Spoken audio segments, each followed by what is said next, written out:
Bonjour à toutes et à tous, bienvenue dans l'École du Futur. Ravie de vous retrouver pour ce nouveau numéro. Au programme, aujourd'hui, on va commencer par notre focus. Comment utiliser au mieux les écrans à la maison? Quelles sont les règles à adopter? Les conseils à suivre aussi pour un usage maîtrisé du numérique au sein des foyers. Voici quelques-unes des questions que se pose notre partenaire, le Clémy, avec sa série La famille tout écran. Et on regarde un nouvel épisode dans un instant. Et puis elle a une idée derrière la tech. Lisa de Bernard est avec nous aujourd'hui. Bonjour Lisa. Bonjour Philippine. Ravie de vous retrouver sur le plateau. Quelle va être votre chronique aujourd'hui? Eh bien, on va parler de Thread, le réseau social de Meta qui est en bonne voie pour dépasser X. On en parle avec vous dans un instant. Et puis ensemble aussi, on va plonger au cœur de l'actualité tech aujourd'hui en vous proposant deux sujets. D'abord, YouTube approche de son 20e anniversaire et la plateforme n'est plus seulement un site de vidéo, elle est désormais devenue un acteur central du paysage audiovisuel français, dépassant désormais les chaînes de télévision françaises et traditionnelles en nombre d'utilisateurs. Alors comment YouTube a-t-elle su évoluer pour s'installer, comme dit-elle, la première chaîne de télévision de France?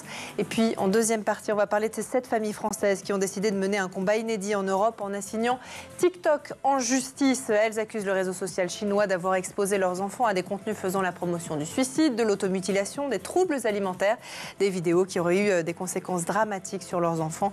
On va en parler avec nos invités aujourd'hui et notamment vous, Damien Douany. Bonjour Damien, vous êtes en duplex avec nous.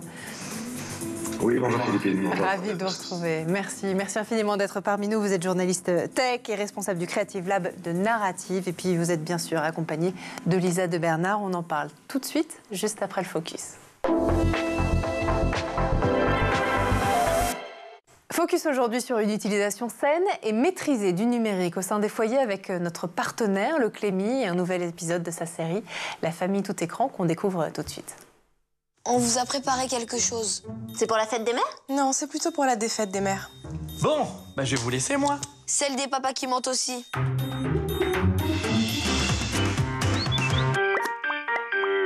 Vous passez votre temps à nous dire de ne pas être scotché à nos écrans. Sauf qu'on a mené l'enquête. Vous êtes accro. Oh, non, c'est pas vrai. On fait attention. Oui, très attention. On a des preuves. Il y a des têtes qui vont tomber. Voici le téléphone de maman. Regardez ce que nous avons découvert. Maman, je peux prendre ton téléphone pour jouer? Non, tu touches pas mon téléphone. Et tu sais très bien que j'ai pas de jeu dessus. J'en étais sûre. Elle est au niveau 451 sur Glossy Fruity Loops. Maman, nous avons de quoi te faire tomber. Mon beau-père limite nos temps d'écran. Ce que vous allez voir va vous choquer. La vérité est insoutenable. Mais c'est pour ça que je fais tout le temps des rêves avec la musique de Mario en ce moment. Le juge ne va pas vous rater. C'est à vous, adultes, de montrer l'exemple. Alors commencez par limiter votre consommation et installez le contrôle du temps d'écran sur votre smartphone. Vous serez plus crédible.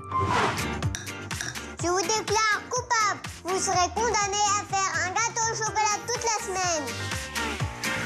Petit côté strict me rappelle quelqu'un. Attends que je sois libérée, toi. Allez, on continue à parler du numérique, mais d'un autre sujet. Maintenant, YouTube est-il en passe de devenir le média incontournable en France, tout écran confondu?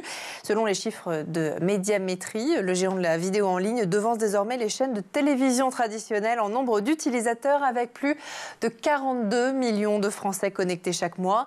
Alors, entre les succès, c'est vrai, de documentaires comme Kaizen d'Inoxtag et la popularité des formats courts comme les shorts, YouTube s'impose avec une offre qui séduit toutes les générations.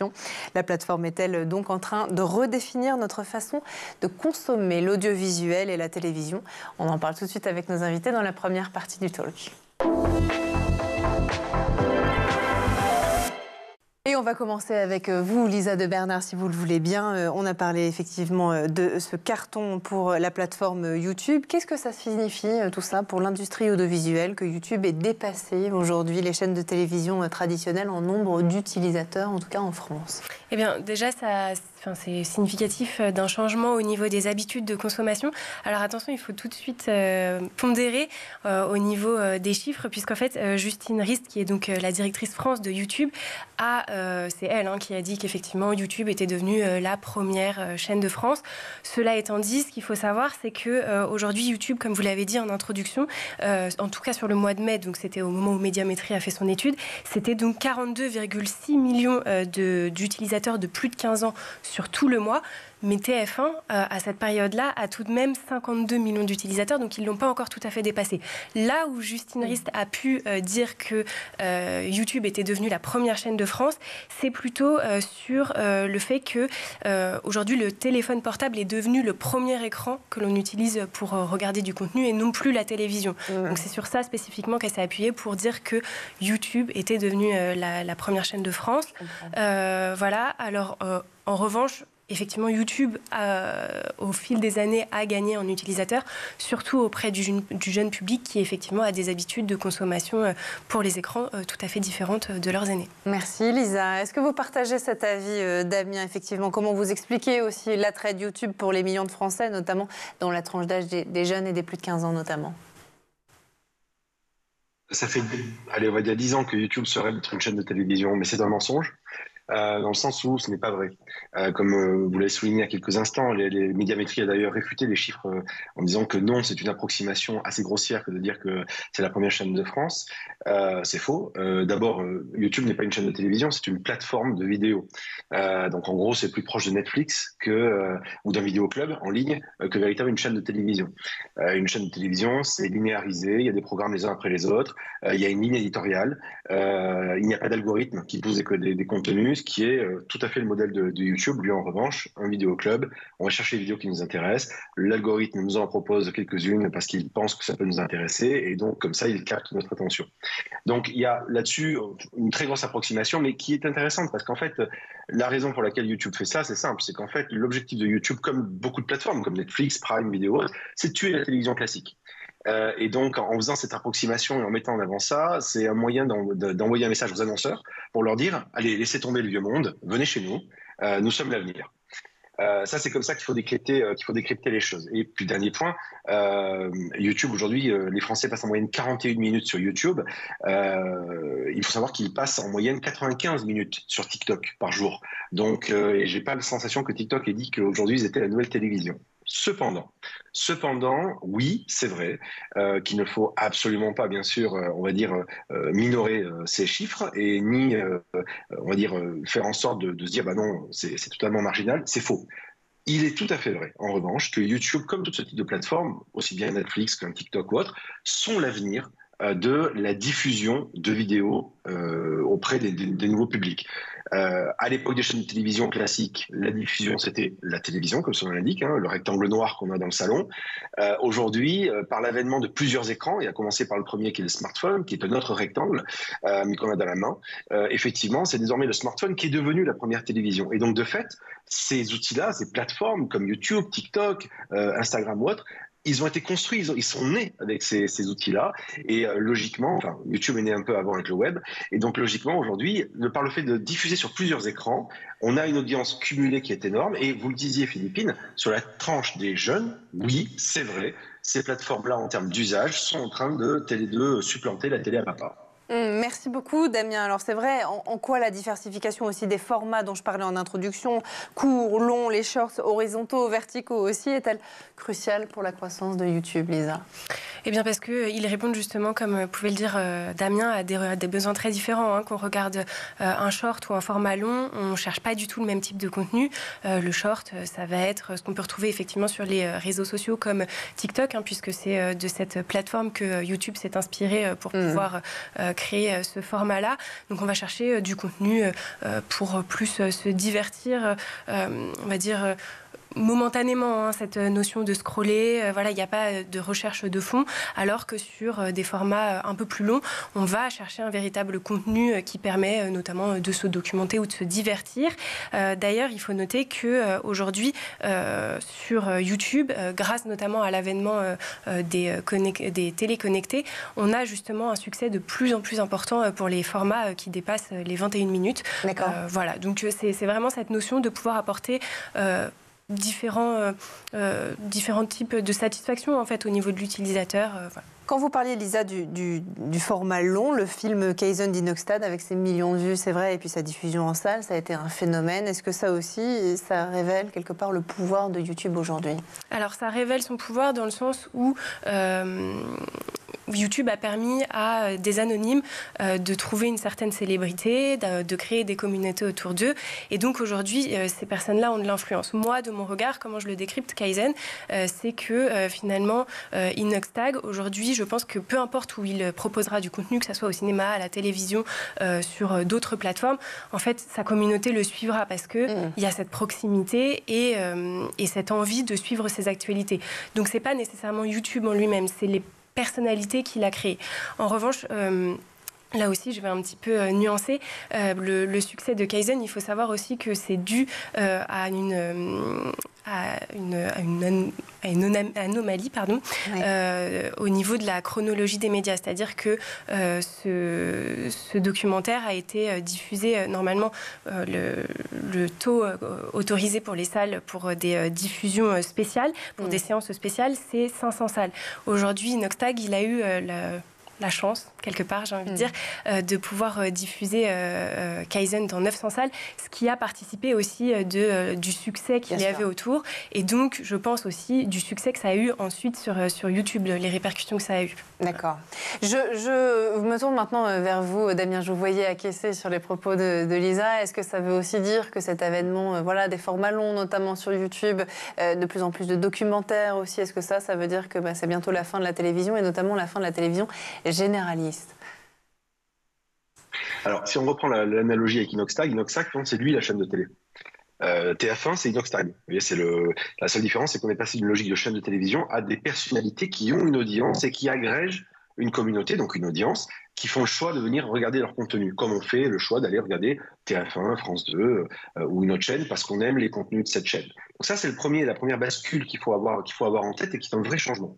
Deuxième élément qui était souligné il y a quelques instants qui est intéressant, c'est que les outils, les plateformes, comme YouTube notamment, sont nées avec le numérique, sur le web classique, puis sont déportés sur les applications mobiles et reviennent maintenant par la fenêtre en attaquant les chaînes de télévision sur, on va dire, leur marché classique, qui est la télévision classique de salon, par des applications, puisque la télévision devient un énorme smartphone aujourd'hui.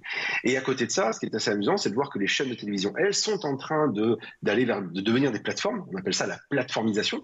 Donc, quand on dit TF1+, France TV ou autre plateforme, c'est finalement la nouvelle version de TF1, par exemple, pour prendre parler de TF1+, qui va vers le web. Donc, on a ce croisement qui est en train de se passer, qui est assez intéressant à regarder, avec en plus des fois en parlant de croisement, des crossovers assez intéressants, puisque Inoxtag et Kaizen, produits par Inoxtag avec des marques sur sa plateforme, sur YouTube, sur sa chaîne, qui va au cinéma, mais qui ensuite va passer sur TF1. Des coproductions aujourd'hui faites par exemple, une chaîne comme Arte, et puis avec Disney+, pour que ça atterrisse chez Disney+, ou bien des coproductions avec YouTube.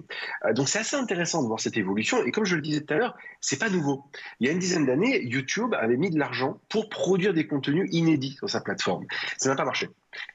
Ou ça a mal marché tout au moins. Parce que je pense que l'idée était bonne, mais le moment n'était pas encore là. La maturité des usages n'était pas encore là. Ce qu'on constate aujourd'hui, c'est que cette maturité, elle est certainement là maintenant aujourd'hui, avec les jeunes générations. Donc, est-ce qu'on peut parler de la fin de la télévision généraliste ? Certainement, ça fait pas maintenant tout de suite, ça fait 10 ans qu'on parle de la fin de la télévision. Je pense que la télévision, elle vieillit avec son public, la télévision classique, généraliste. Mais comme je vous le disais il y a quelques instants, elle est en train de se réinventer en allant sur le terrain de jeu de YouTube, qui sont les plateformes. Mais Élise Lucet, Claire Chazal aussi qui débarquent sur YouTube, ça représente tout un tas de défis, tout aussi un symbole, preuve peut-être que c'est un terrain qu'il convient désormais d'explorer, de conquérir pour informer. Voilà pour cette première partie. On va continuer à évoquer l'autre actualité tech. C'est cette famille qui attaque TikTok en justice dans un instant. D'abord, on fait un petit tour du côté de la planète tech. Images et vidéos, c'est le Zap et c'est l'œil de Jean Martineau.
Et on est de retour toujours sur le plateau de l'École du Futur et en compagnie de notre invité aujourd'hui, Damien Douany. Vous êtes, je le rappelle, chroniqueur tech et directeur de l'innovation pédagogique chez Narrative. Et juste avant de reprendre nos discussions, on va laisser place à la chronique de Lisa de Bernard qui a une idée derrière la tech.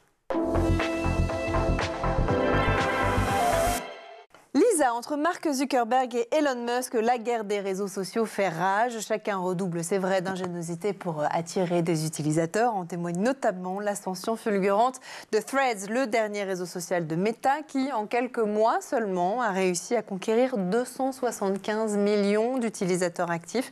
Comment expliquer, Lisa, un tel succès? Eh bien, ils ont tout simplement trouvé la recette miracle pour attirer du monde rapidement, connecter Threads directement à Instagram. Alors justement, comment ça marche cette connexion? Eh bien, en fait, Meta a simplifié au maximum l'accès à son réseau social lancé en juillet 2023 en permettant aux utilisateurs d'Instagram de rejoindre leur réseau en un seul clic. Pas besoin de tout recréer. Les utilisateurs récupèrent leur profil, leurs abonnés et leurs amis Instagram, ce qui facilite grandement la transition. Schématiquement, on arrive sur Threads et hop, on a accès à l'ensemble de son réseau, du moins les personnes qui, elles aussi, ont décidé de le rejoindre. Alors, pour expliquer ce succès, est-ce qu'on peut imaginer que Threads est aussi arrivé à un moment opportun? Opportun, c'est le mot. En réalité, Meta a su profiter des turbulences auxquelles faisait face X, son concurrent. Depuis que la plateforme a été rachetée par Elon Musk, on le sait, elle a connu des changements majeurs. Nouvelle politique à plusieurs niveaux, arrivée d'abonnements payants, modération moins stricte. Face à tous ces changements, beaucoup d'utilisateurs ont cherché une alternative et Meta a bien senti qu'il y avait une demande pour cette alternative. Et c'est là que Threads s'est positionné comme une option idéale. Alors du coup, Lisa, est-ce que Threads est vraiment différent de X ou est-ce que c'est à peu près la même ambiance? Eh bien, c'est l'un des points forts de Meta, contrairement à X qui est connu notamment pour être propice aux polémiques en tout genre. Threads, lui, a plutôt fait le pari d'un environnement plus serein. L'entreprise met l'accent sur la modération pour garantir un environnement positif et sécurisé à ses utilisateurs. On pourrait dire donc que Threads attire en fait les gens en quête de discussion loin de la frénésie de X. Alors avec ce démarrage en trombe, est-ce qu'on peut dire que Threads, c'est parti pour durer? C'est tout à fait possible. En ayant atteint les 275 millions d'utilisateurs mensuels, Threads prouve qu'il répond à une vraie demande. Pour vous donner une idée de ce que ça représente en termes de croissance par rapport à l'année passée, c'est une hausse de 175% du nombre d'utilisateurs. À noter qu'à l'heure où l'on parle, Threads est également à la 5e place dans le classement des apps les plus téléchargées sur l'Apple Store, là où X a dégringolé, attention, à la 70e place. Ah oui. Voilà. Bon, alors en revanche, je nuance tout de suite ces propos, puisqu'il s'agit de chiffres qui reflètent l'installation d'une nouvelle application sur un téléphone. On peut donc supposer que X est déjà installé sur la plupart des smartphones. La plateforme génère donc moins de téléchargements aujourd'hui. Alors, en revanche, pour ce qui est de l'avenir à proprement parler de Threads, il est clair que Meta a des atouts, mais a aussi de gros concurrents, donc rien n'est joué d'avance. On peut s'attendre en revanche à ce que le réseau fasse évoluer dans les mois à venir et puis s'adapte pour séduire de nouveaux utilisateurs. Merci beaucoup, Lisa. On va continuer à suivre ce dossier, évidemment, avec vous au cours des prochaines semaines et toujours dans l'émission. Et puis d'abord, on va lancer ensemble la deuxième partie du talk. Allez, on va changer de sujet dans cette deuxième partie d'émission. On va continuer de parler évidemment de l'actualité tech un peu partout dans le monde et notamment en France. On continue d'en parler avec vous, Damien Douany. Je rappelle que vous êtes chroniqueur tech et directeur de l'innovation pédagogique au Creative Lab de Narrative, tout court, pas du Creative Lab. Deuxième partie de débat avec au programme aujourd'hui 7 familles françaises qui ont décidé de porter plainte contre TikTok en accusant la plateforme d'avoir exposé leurs enfants à des contenus dangereux. Réunies au sein d'un collectif, ces familles pointent du doigt l'algorithme aujourd'hui du réseau social qu'elles considèrent comme responsable de la dégradation, voire même de dégradation de l'état, voire même de la mort de leurs enfants, une dégradation de l'état de santé mentale et physique avec parfois des conséquences irréversibles. Peut-on réellement alors modérer ces contenus efficacement et où se situe la frontière entre responsabilité individuelle et responsabilité des réseaux sociaux?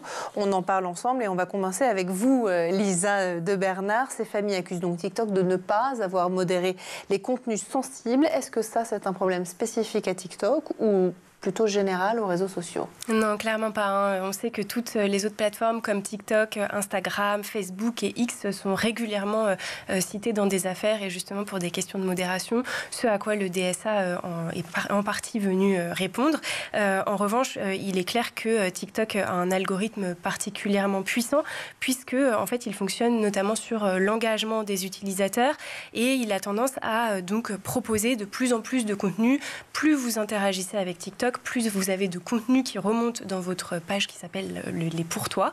Voilà. Et donc, TikTok, au-delà de ça, en plus, a tendance à proposer du contenu un petit peu de manière proactive, ce que ne fait pas forcément, ce que ne font pas plutôt, d'autres plateformes comme YouTube, comme on a pu en parler dans la première partie d'émission, qui a plutôt tendance à faire remonter quelques contenus, mais c'est quand même beaucoup moins proactif. Et puis, avec TikTok, ce qui est régulièrement pointé du doigt, c'est quand même la notion d'enfermement, c'est-à-dire qu'on a cette tendance à scroller en permanence, à avoir des contenus qui correspondent de plus en plus, qui s'affinent et qui correspondent de plus en plus à nos affinités. Et d'ailleurs, c'est ce que a pointé du doigt ce collectif de familles, Algos Victima, qui parle d'une spirale infernale qui a plongé ces adolescents dans des conditions pas très chouettes pour leur santé mentale et qui les a poussés pour 2 d'entre elles au suicide, malheureusement. Tout en sachant que, vous parliez de responsabilité, en face, les plateformes, ce qu'elles avancent aujourd'hui, c'est qu'elles mettent en avant en particulier leur statut d'hébergeur et non d'éditeur, et c'est donc derrière ça qu'elles se protègent aujourd'hui. C'est effectivement tout le sujet. Damien, je me tourne vers vous maintenant. Quel regard vous portez sur cette affaire judiciaire, notamment vis-à-vis de cette famille qui attaque TikTok en justice? Est-ce que c'est vrai que TikTok affirme avoir des milliers d'experts en confiance et en sécurité, mais certains contenus, visiblement, échappent toujours à leur modération? TikTok, c'est 1,7 milliard d'utilisateurs. Donc, je mets au défi quelqu'un d'arriver à modérer une plateforme de 1,7 milliard d'utilisateurs. D'ailleurs, on le voit, même Meta a beaucoup de mal. C'est très compliqué, surtout sur une plateforme où il y a beaucoup de contenus qui sont postés et des contenus courts. Donc, c'est extrêmement compliqué. On parlait en première partie de YouTube. TikTok, c'est la télé qui se toute seule. Donc, autrement dit, je peux passer d'un coup de pouce d'un contenu à un autre. La seule différence, c'est que TikTok a un algorithme, on va dire, qui est extrêmement plus nocif et toxique que celui des autres plateformes.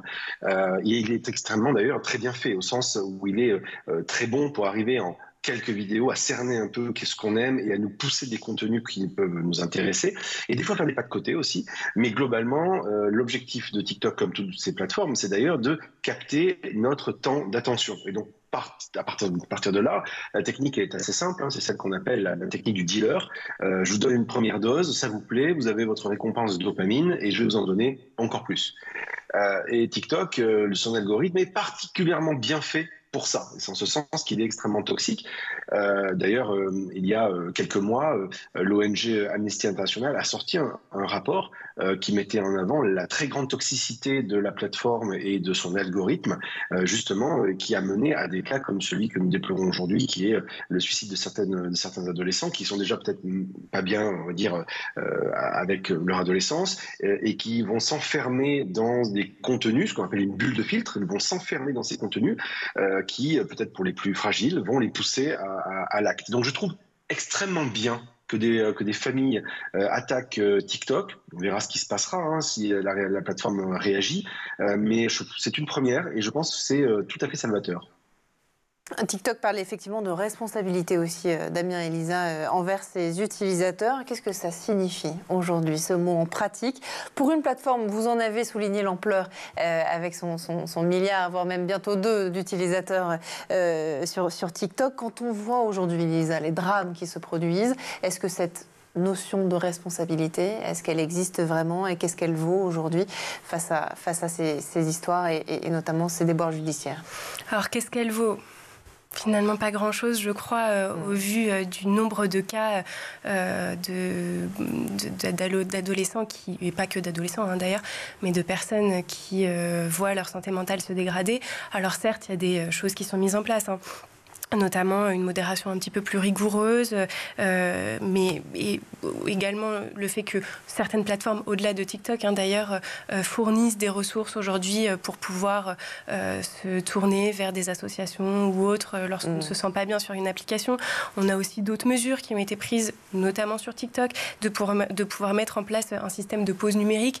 Alors, c'est effectif aujourd'hui. Est-ce que c'est très utilisé?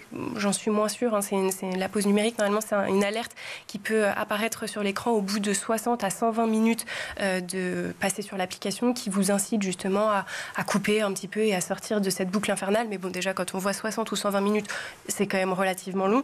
Et puis, on a eu aussi des paramètres de sécurité qui ont été renforcés. On a eu des efforts faits normalement sur la transparence des algorithmes. Tout ça, notamment lié aux différents règlements européens et autres qui ont été mis en place. La réalité, c'est que dans les faits, il y a encore de grosses failles. Par exemple, là, je sors du cas de TikTok spécifiquement, mais ce matin, j'étais sur Instagram. Je me suis retrouvée face à une vidéo d'une actualité qui se passait au Pérou, d'un orage qui a frappé un terrain de foot et qui a tué plusieurs personnes sur le coup. Cette vidéo-là... moi, quand elle est sortie, au moment où je l'ai visionnée, ça faisait peut-être déjà bien 1 heure ou 2 qu'elle était sur la plateforme. Il n'y avait absolument aucun filtre qui était mis en place. Plus tard dans la matinée, j'y suis retournée. Effectivement, on avait ce fameux filtre que Instagram a mis en place, qui floute en signalant que le contenu que vous allez voir peut être potentiellement dérangeant. Mais on constate effectivement que ce genre de choses...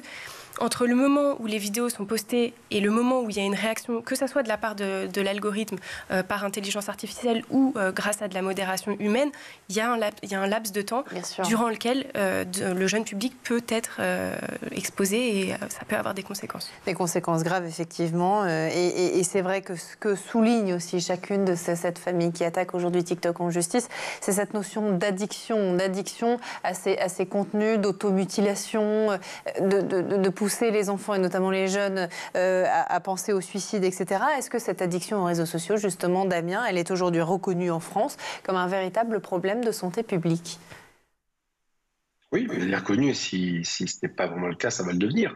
Il y a très clairement un problème autour de cela et une des réponses à apporter, au-delà de demander plus de clarté, notamment via des règlements comme le DSA au niveau européen, certaines clartés aux plateformes, il y a aussi, je pense, un premier rempart qui est l'éducation numérique. L'éducation numérique qui n'existe pas aujourd'hui on va dire, dans l'éducation nationale ou en général. On nous a mis dans les mains des Ferrari, mais sans nous apprendre le code de la route ni à conduire. Donc il est logique qu'on se mette dans le mur très rapidement. Les plateformes ont des algorithmes, ils sont toxiques, ou tout au moins ils sont faits pour retenir l'attention. Donc ils fonctionnent sur des mécaniques de récompense.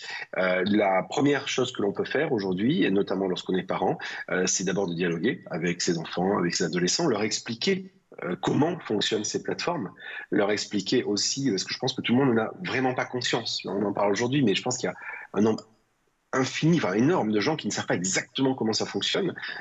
Donc je pense qu'il y a déjà cet élément-là, de faire en sorte de mettre en place une éducation numérique, de comprendre les éléments, de faire en sorte de comprendre les impacts et de faire en sorte aussi que les parents parlent avec leurs enfants et leur expliquent qu'il faut essayer de se méfier de cela. Il y a aussi après des éléments on va dire plus drastiques. On en parlait il y a quelques instants, le temps d'écran, le fait de tout simplement peut-être effacer l'application de son téléphone ou tout simplement mettre un temps limite d'utilisation. Certaines applications le proposent, mais aujourd'hui la plupart des smartphones proposent aussi en dur dans leur système des moyens de verrouiller des applications au bout de X temps, de faire en sorte de surveiller le temps d'application, le temps de l'utilisation d'une application et ainsi de suite. C'est tout ça qu'il faut mettre en œuvre. Mais c'est un vrai travail. Je veux dire, anecdote personnelle, je l'ai fait avec ma fille de 11 ans. J'ai plongé dans les arcanes du téléphone. J'ai pris le temps de regarder tout ça. Et pourtant, c'est un sujet en plus qui m'intéresse. Donc je peux comprendre que pour tout un chacun soit vu comme une contrainte, comme quelque chose qu'on n'a pas forcément envie de faire, alors qu'il y a des vrais enjeux de salubrité publique, on va dire. Et donc c'est ce point qui est vraiment, je pense, important et sur lequel il faut vraiment qu'on se saisisse. Dites-vous, simplement pour finir, que les réseaux sociaux, c'est comme la cigarette, par exemple. Voilà, vous commencez, après vous n'avez plus la possibilité d'arrêter. Donc ça vaut le coup peut-être de se poser 2 secondes la question sur est-ce que ça vaut le coup de commencer ou comment faire en sorte de s'arrêter si on n'est pas bien. C'est vrai que votre parallèle avec la cigarette ou avec la drogue que vous avez fait tout à l'heure est plutôt bien trouvé. Et c'est assez fou parce que ce sujet d'éducation au numérique, on en parle quand même régulièrement. Ça revient dans le débat autour de l'utilisation des jeunes et des réseaux sociaux. Est-ce que c'est un manque de volonté politique ou autre? On ne sait pas, mais en tout cas, vous serez là pour continuer à en parler ensemble. Merci infiniment, en tout cas, Damien Douanier, d'avoir été parmi nous aujourd'hui. Je rappelle que vous êtes chroniqueur tech et directeur de l'innovation pédagogique de l'école narrative. Ça a été un plaisir de vous avoir parmi nous. Merci encore. encore. Vous étiez aussi accompagnée aujourd'hui en tant que chroniqueuse de Lisa de Bernard. Merci aussi d'avoir été parmi nous, Lisa. Merci à vous de nous avoir suivis. Et puis comme tous les jours et dès demain, on se retrouve dès 12h30 et toujours sur School TV. D'ici là, passez une très bonne journée.